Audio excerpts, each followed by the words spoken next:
नवीन घडामोडी पाहण्यासाठी आपल्या बारामती झटका या यूट्यूब चॅनलला सबस्क्राईब करा व बेल आयकॉन दाबा, म्हणजे ताज्या घडामोडी आपणापर्यंत पोहोचतील. पंढरपूर येथे सकल मराठा समाज बांधवांच्या वतीने भव्य मराठा आरक्षण एल्गार सभेचे आयोजन करण्यात आले होते. यावेळी अनेक मान्यवरांसह हजारोंच्या संख्येने मराठा समाज बांधव उपस्थित होते. यावेळी उपस्थित जनसमुदायाला संबोधित करताना अभिजित आबा पाटील म्हणाले, छत्रपती शिवाजी महाराज सर्वांना मानाचा मुजरा करतो आणि आज सकल मराठा समाजाच्या वतीनं जो आरक्षणासाठी यज्ञ सुरू आहे, या यज्ञामध्ये मोठ्या संख्येनं या पंढरपूरमध्ये छत्रपती शिवाजी महाराज चौकामध्ये माझा समाज बांधव एक संघ एक दिलानं एकत्र आलाय. आणि मग आरक्षण मिळण्यासाठी मनोज जरांगे पाटलांनी सुरू केलेला लढा, त्या लढ्याला आपल्या सगळ्यांचा पाठिंबा.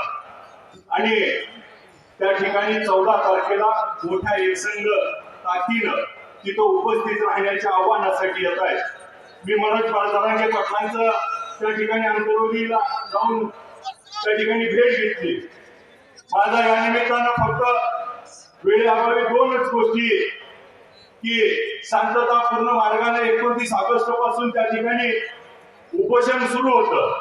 मग उपोषण सुरू असताना त्या गावामध्ये 10 जण उपोषण करत असताना सरकारनं त्या ठिकाणी एवढा मोठा 2500चा पोलिसांचा ताफा तिथं का पाठवला, हा सगळ्यात महत्वाचा या आंदोलनातला विषय. कारण 2500 पोलीसच तिथं गेले नसते तर लाठी चार्ज झाला नसता. तिथं माय मावली होती, म्हाताऱ्या माणसावरती त्या ठिकाणी डोकी फोडली, आज छडे मारले, एकेकाला 35 छडे लागले, अशा घटना त्या ठिकाणी घडल्या. जर त्या ठिकाणी पोलीसच गेले नसते तर त्या ठिकाणी मग पोलीस नेमके कुणी पाठवले. आणि मग परवा आपल्याला देखील माहिती आहे की देशामध्ये एक विशेष अधिवेशन त्या ठिकाणी बोलवलं आणि त्या अधिवेशनामध्ये त्या ठिकाणी आरक्षणासाठीच त्या ठिकाणी अधिवेशन बोलवलं होतं 5 दिवसाचं. आणि मग आरक्षणाचा मुद्दा होता तर त्या ठिकाणी आपल्याला महिलांना आरक्षण दिलं पाहिजे, त्या मताचा त्या ठिकाणी शरदचंद्र पवार साहेबांनी महाराष्ट्रात पहिल्यांदा त्या ठिकाणी दिलं. आज खऱ्या अर्थानं महिलांना आरक्षण मिळाले त्याबद्दल सरकारचं त्या ठिकाणी आभार. परंतु त्याच अधिवेशनामध्ये त्या सगळ्या समाजाचं त्या ठिकाणी आरक्षणाचा प्रश्न होता, तो निकाली काढू शकत होते, परंतु त्या ठिकाणी निकाली निघाला नाही. मग एक उपमुख्यमंत्री नागपूरला त्या ठिकाणी जाऊन आंदोलकाला भेटतात, पण मराठा आणि धनगर समाजाच्या आंदोलकाला भेटत नाही. हा खऱ्या अर्थानं द्वेष का?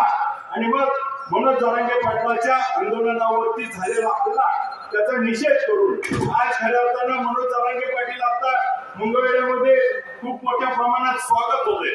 धाराशिव, तुळजापूर, सोलापूर येत असताना रस्त्याला प्रत्येक गावामध्ये त्या ठिकाणी मोठ्या संख्येनं त्या ठिकाणी लोक उत्स्फूर्तपणे उभा आहेत आणि त्या ठिकाणी सगळेजण स्वागत करतायत. आणि मग एक सर्वसामान्य कुटुंबातला ज्याला 2 एकर जमीन असलेला त्या ठिकाणी समाजातला एक योद्धा आज पुढे येऊन त्या ठिकाणी लढतोय. आणि सगळ्यात महत्वाचं म्हणजे कित्येक ठिकाणी प्रेशर वापरला गेला, त्या ठिकाणी लाडीलुबाडी लावली, परंतु कुठल्याही परिस्थितीत समाजाच्या सोबत राहण्याची भूमिका मनोज जरांगे पाटलांनी घेतली, म्हणून त्यांचं आंदोलन यशस्वी झालं. आज या यशस्वी आंदोलनामुळे मराठा समाजाला आता कुठेतरी आज त्या ठिकाणी आशा निर्माण झाली की आपल्या आता हातात तोंडाला त्या ठिकाणी घास आलाय आणि खऱ्या अर्थानं मराठा समाजाला आता आरक्षण मिळणार आहे. मग आपल्याला मराठा समाजाला आरक्षण मिळत असताना, वेगवेगळ्या जाती जमीन त्या ठिकाणी घेत असताना, मराठा समाजाला देखील आरक्षण मिळत असताना आरक्षण दिलं जातं. आरक्षण दिल्यानंतर कुणाचे मित्र त्या ठिकाणी आरक्षणाच्या विरोधात कोर्टात जातात. हा खऱ्या अर्थानं संशोधनाचा भाग आहे. कारण आरक्षण प्रत्येक सरकारनं दिलं. 2013-14 साठी त्या ठिकाणी पृथ्वीराज चव्हाणांनी देखील दिलं, मागच्या काळात देखील आरक्षण देण्यात आलं, परंतु आरक्षणाच्या विरोधात कोणाचे मित्र त्या ठिकाणी आरक्षणाच्या विरोधात कोर्टात जातात. खऱ्या अर्थानं त्यांची वृत्ती खेचून काढणं ही समाजाला भविष्य काळातली गरज आहे. कारण त्यांचेच माणसं त्या ठिकाणी जाऊन आरक्षणाच्या विरोधात त्या ठिकाणी आरक्षण देतो म्हणणारी आणि त्यांच्याच मित्र त्या ठिकाणी कोर्टामध्ये ते आरक्षण टिकलं नाही पाहिजे आणि आरक्षणाच्या विरोधात त्या ठिकाणी कोर्ट न्यायालयाचा लढा उभा करून त्या ठिकाणी आरक्षण टिकू न देणं अशा पद्धतीच्या भूमिका घेतल्या जातात. खऱ्या अर्थानं या मध्ये प्रत्येक ठिकाणी प्रत्येक गोष्टीचा आपण विचार केला. आतापर्यंत इतके वर्ष आपण या आरक्षणाचा लढा त्या ठिकाणी मोठ्या प्रमाणात त्या ठिकाणी उभा राहिलाय. आज आरक्षण त्या ठिकाणी मिळण्याच्या शेवटच्या टप्प्यात आहे. 14 तारखेला 30 दिवस त्या ठिकाणी होत आहेत. 24 तारखेला त्या ठिकाणी त्याला 40 दिवस पूर्ण होत आहेत आणि सरकारला आरक्षण दिल्याशिवाय आता पर्याय दिसत नाही. कारण एक संघ एवढा मोठ्या संख्येनं महाराष्ट्रभर हा समाज त्या ठिकाणी पुन्हा एकदा, कारण 58 मोर्चे त्या ठिकाणी निघाले. 58 मोर्चाच्या माध्यमातून शांतीप्रिय समाज असणारा 58 त्या ठिकाणी मोर्चे काढत असताना शिस्त, त्याच्या मागची स्वच्छता आणि मग महाराष्ट्रामध्ये एक आदर्श संस्कृत मोर्चे त्या ठिकाणी काढले आणि मग खऱ्या अर्थाने मोर्चे काढल्यानंतर या मराठा समाजाला आरक्षणाचा टप्पा जवळ आला. परंतु कोर्टानं परत त्याच्यामध्ये आडकाठी घातली. आता कोर्टानं आडकाठी न घालता आपल्याला टिकल असं आरक्षण त्या ठिकाणी मनोज जरांगे पाटील त्या ठिकाणी आपल्यापेक्षा सगळ्यात जास्त अभ्यास झालाय आणि त्या अभ्यासाच्या माध्यमातून ते खऱ्या अर्थानं भूमिका आपल्याला स्पष्ट करतील. त्यांची भूमिका आपण ऐकण्यासाठी आलोय.